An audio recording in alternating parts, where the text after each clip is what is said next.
Hello and welcome back. I'm just heading down for a surf, a quick one. There's a microlight buzzing around overhead, but yeah, it's a fantastic, glorious day. The weather's been absolutely cooking. I finished my shift this morning. I thought I got away with it, but a call came in only just a few moments before I was due to knock off. So I then had to go and do that particular task. On getting back, I then had to get ready for the kids' sports day, and we did that this afternoon. The kids are tired, they're not wanting to go anywhere, they're pretty much flaked out, they're having their baths and they're getting ready for school. So, they'll be heading to bed, possibly about this time now.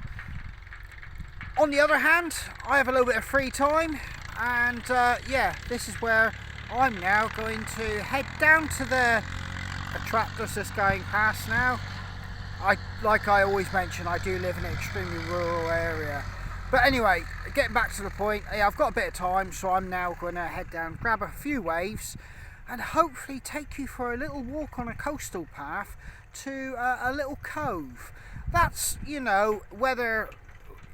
whether the light stays with me and how long I stay in. The surf isn't up to much, so I can't see myself staying in for hours and hours and hours, but I do want to get wet because I haven't had a surf in quite a while, and this week coming is extremely busy. So without any further ado, I'm going to crack on down the road, get my surf done, and then I'll take you for this little walk.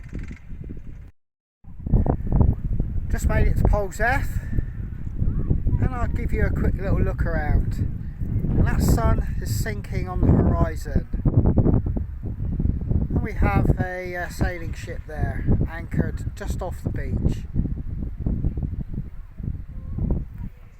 It's looking absolutely gorgeous. Virtually no surf, just enough to get me going. So it'll be a short one. Bringing you around. New Pole's F, and there's a new eating and drinking establishment there, which means this car park here now fills up with the patrons to that establishment, where it used to offer unlimited parking to people wanting to surf, but things would change, and it's just how things are. I managed to get a few waves there, so I'm pretty happy about that, but I'm actually going to start this walk now, and it's near Pole's F. I'm not going to tell you exactly where it is, just to keep the mystery alive, and if you're ever in the area, you will find it if you do a little bit of investigation. But it leads down to a little cove, and because the tide is coming back, it should be exposed. There should be something there to see. But I'm going to walk down the path. It is a pleasant little walk. It does require a little bit of effort coming back up because it's a steep gradient. But I'll just take you along and show you this little cove. And yeah, if you're ever in the area, it might be worth you trying to search it out. As you can see, the light is just beginning to wane. I've still got plenty of time, and you can see the track is clearly defined. And it's of a gravel nature, so you're not going to get bogged in and get your boots covered in mud, even when it's wet. So we'll push on down, leaving the road behind us, and make our way down through this pleasant little bit of wild grass, and it looks like willow trees, but yeah, let's push on.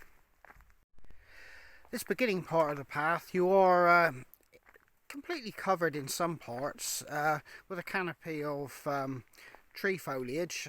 It provides almost like a little bit of a tunnel, but I should imagine during the best part of today that would have been a welcome relief from the sun, because it's been about 24-25, so it's been extremely hot, but it's really pleasant now. And funnily enough, there are no midges around, which I expected, because there is a little stream running beside me in all the undergrowth. Just coming off the track into the undergrowth, I'll just see if I can see that stream. It's not always evident because it does dry up, but yes, you can just see it down there. in between the ferns. I'm not going to go any further because I want to get back down this track, but there is still a little bit of a stream there. You can just hear it trickling. But yeah, this is not really that accessible as a woodland to walk. It's pretty much just flanking this little stream, and it doesn't offer much in the way of you know, recreational use. And as you can see, it's still pretty enclosed here, and I'll just take you around. Looking back up towards the sky, there is still plenty of blue sky there, and we will join that again when we get further down into this valley.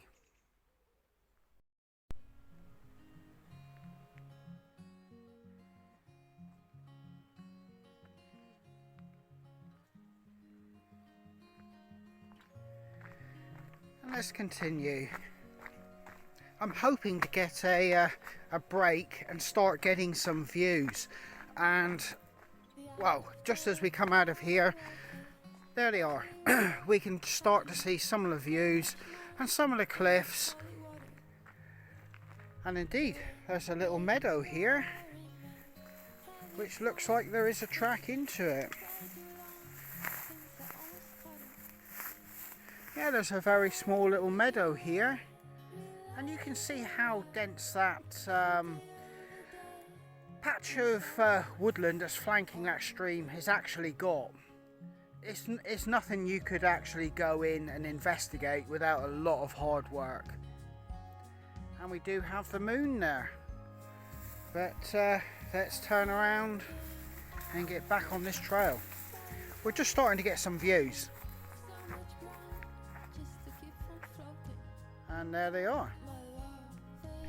And I've just come down to a three-way split in the track. And if I was to go all the way up here, I could go to Poles F via the Rumps and Pentire Point, and stunning cliff views out over the ocean. And as I bring you up here, you will start to see how steep these cliffs are, and that nice little cove there and some sand, and looking out over some stunning Cornish coastline there. Just looking over the track hedgeway, you can see down into the bay a bit more, but as you can see, that's a serious drop, and you don't want to be messing around near the edges here. So I'm going to find the actual entrance to the actual bay and go down and see how much we can actually see of the bay. Bit of a rarity here, these blackthorn bushes are starting to push berries out, if you can see. This is extremely early. So I'm not sure what this is an indication of to come weather-wise, but never usually around this early. But yeah, it's a nice little valley here, and I should imagine there's a lot of wildlife here because it's pretty inaccessible and impenetrable there. So yeah, this is a very pleasant walk, and it's the perfect temperature now.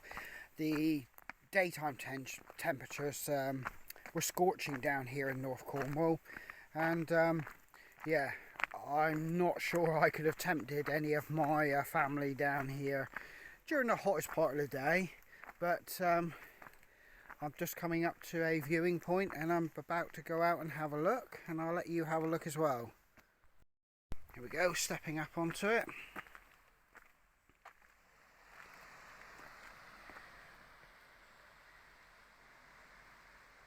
Look at that.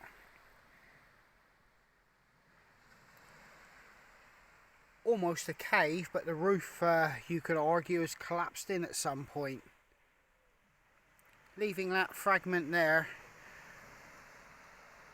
as the entrance. And you can see, if I come around here, there's possibly a little bit of a cave down there.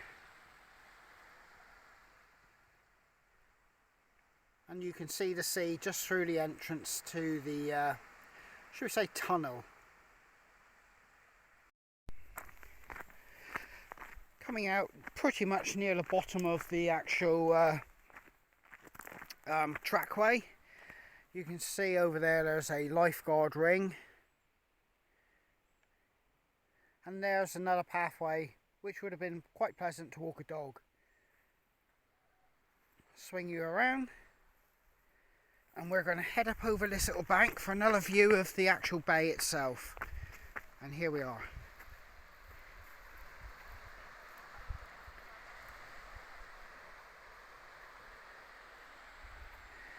It's rocky with a small sandy area. When it's real low tides, there is a bigger sandy area, but it's still a nice little bay because it does offer you some sand. There is no lifeguard cover here, so you have to bear that in mind. Now, there's some people going swimming. The dogs are enjoying jumping in and out of the actual waves. There's a husky down there enjoying cooling off, no doubt, with all that fur.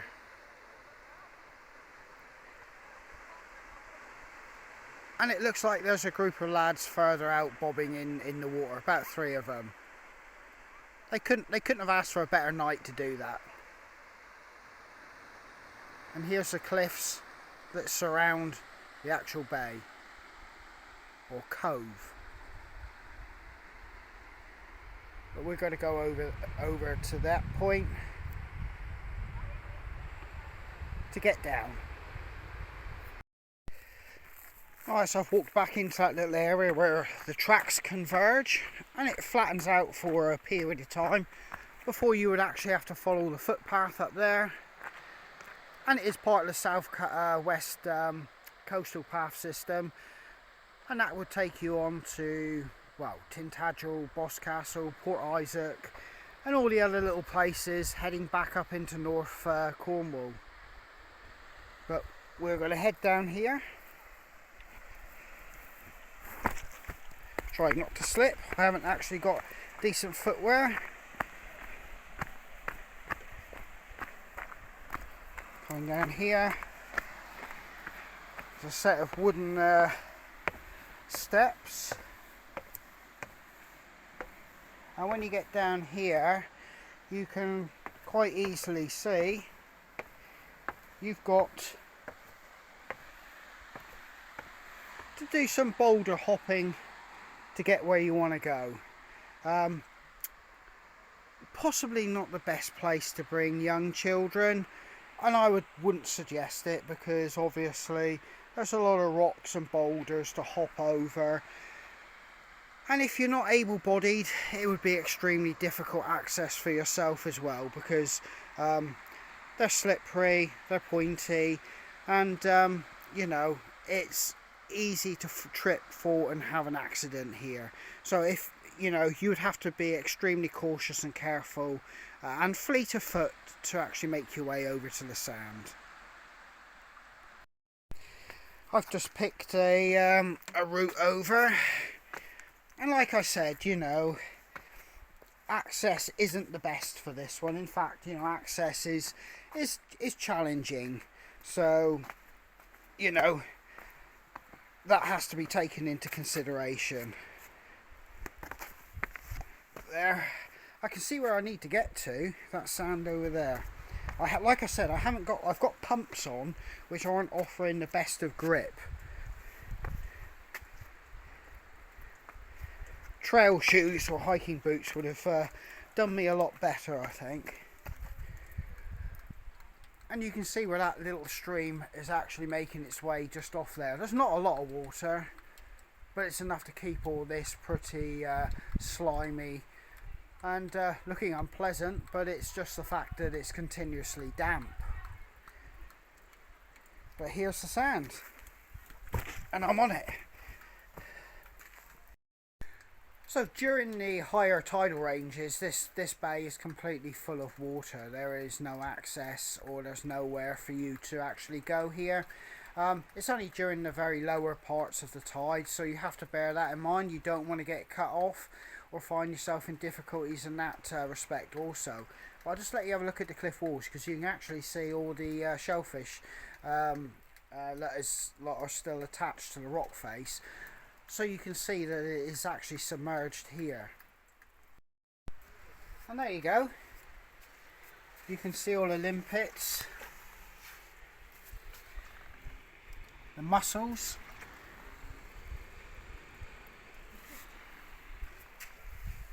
and they extend all the way up here, pretty much to where I came down onto the sand.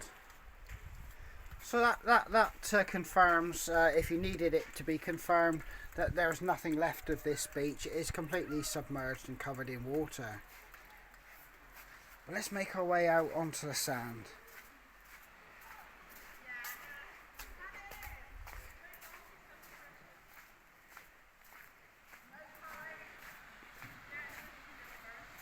It's a stunning evening. It's the kind of evening that you would want to stay here. You could explore the rock pools, which there are plenty of.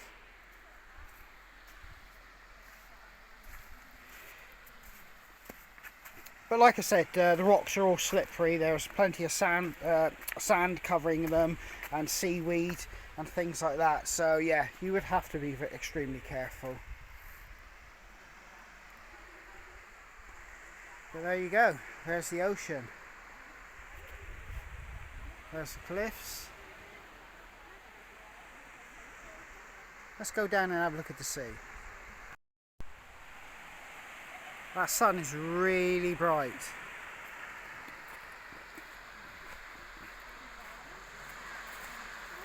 And we're coming around now to the biggest expanse of sand. And it isn't that big, but like I said, on real low tides, you do get a bigger expanse of sand. Looks like a little cave there in the rocks.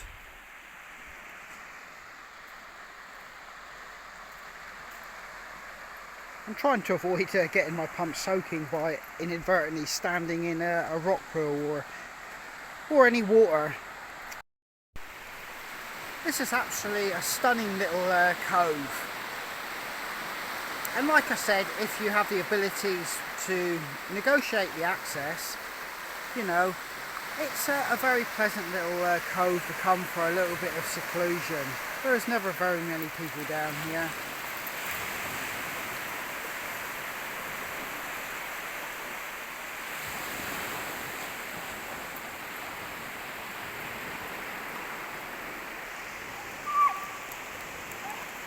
I think one of the dogs wants to go in the sea with its owner, but they've decided to go for a little bit of a deeper swim than the dogs are prepared to go themselves. That looks thoroughly enchanting and almost tempting you to go for a swim, you know, yourself. But I've been in the sea, so I have no further need to go in.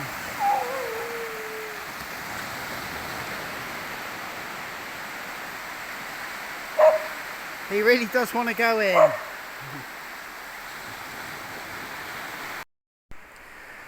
Well, I hope you enjoyed that little walk down to this little cove, and it's on my return journey home.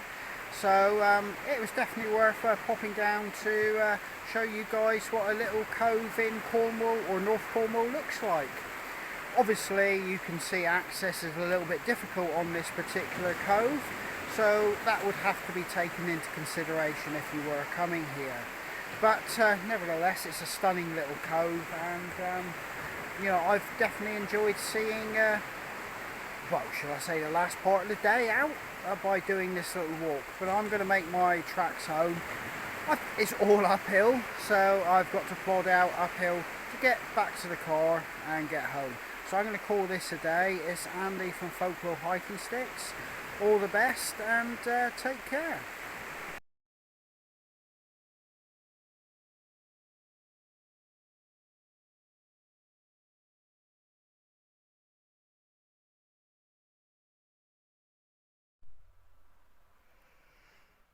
Back home, and yet again another fabulous, absolutely gorgeous sunset.